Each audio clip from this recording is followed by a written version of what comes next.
दोस्तों ये कहानी है गौतम बुद्ध की।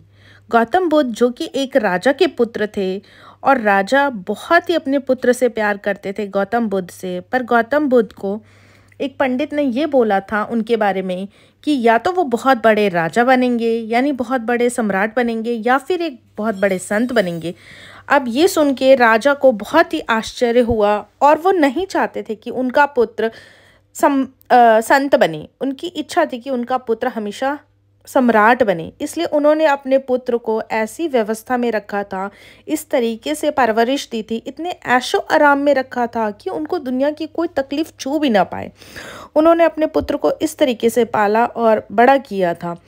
19 वर्ष की आयु में एक बहुत ही सुंदर कन्या से उनका विवाह कर दिया गया और उनका पुत्र भी बहुत ही सुंदर था। दोस्तों अब एक दिन क्या हुआ, गौतम बुद्ध ने बोला कि मुझे इस शहर की यात्रा करनी है, मुझे ये शहर देखना है।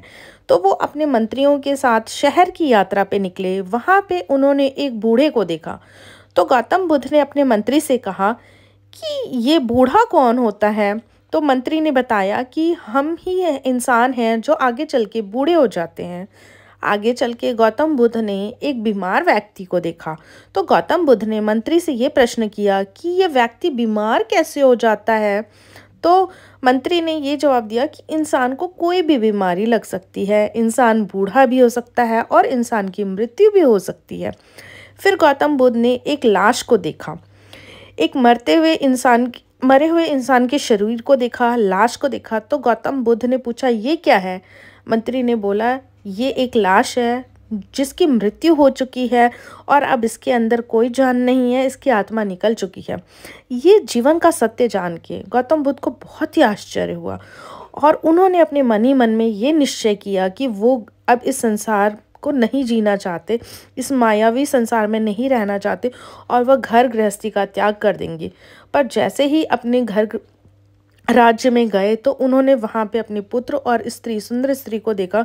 तो बार बार उनका मन कर रहा था कि वो कैसे अपने पुत्र और सुंदर स्त्री को छोड़ के जाएंगे, किस तरीके से उनका त्याग कर पाएंगे। पर उन्होंने अपने मन को पक्का बना लिया और उन्होंने ये निश्चय किया कि मैं इस संसार की मोह माया से दूर चला जाऊंगा, क्योंकि उन्हें जीवन का सत्य पता चल गया कि जीवन में कुछ भी सच नहीं है, कुछ भी परमानेंट नहीं है। एवरीथिंग इज़ टेम्प्ररी, यानी यहाँ पे हर चीज़ टेम्प्ररी है, थोड़े टाइम के लिए हर चीज़ है।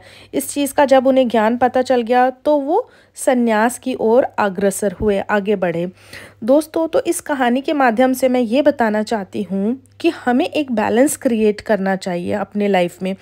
हमें बहुत ज़्यादा सांसारिक यानी मटेरियलिस्टिक वर्ल्ड के पीछे इतना भी नहीं भागना चाहिए, इतना भी पागल नहीं हो जाना चाहिए कि हम इस संसार के सत्य को ही ना समझ पाएँ कि हमें आखिरकार ये सब छोड़ के एक दिन जाना है। हमें इस चीज़ का ज्ञान तो होना ही चाहिए। हमें एक बैलेंस क्रिएट करना आना चाहिए, यानी कि हमें अध्यात्म से, भगवान से जुड़े रह कर उसकी शक्तियाँ लेके, उनकी पावर्स लेके, उनकी पॉजिटिविटी को लेके फिर सांसारिक जीवन जीना चाहिए। यानी हमें ये पता होना चाहिए कि हर चीज़ टेम्प्ररी है। आज अगर ये मेरे पास चीज़ है तो कल मेरे से ये छिन भी सकती है। आज मेरे पास अगर ये जीवन है तो कल मेरे पास ये जीवन नहीं होगा। ये एक सच है। तो हमें इन दोनों के बीच में सांसारिक जीवन और अध्यात्म, भगवान से जुड़ के हमें एक बैलेंस क्रिएट करना चाहिए।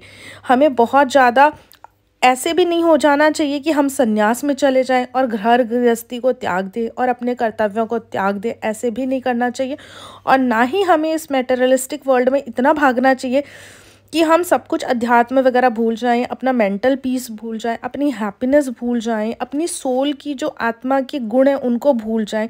नहीं, तो हमें दोस्तों एक बैलेंस क्रिएट करके चलना है अपने लाइफ में, ताकि हम अपने जीवन में आगे बढ़ते चले जाएं दोस्तों। और अगर आपको मेरी वीडियो अच्छी लगी हो, आपके लाइफ में कोई मेरी वीडियो से वैल्यू ऐड हुई हो, तो please like and subscribe. Thank you दोस्तों, थैंक यू सो मच।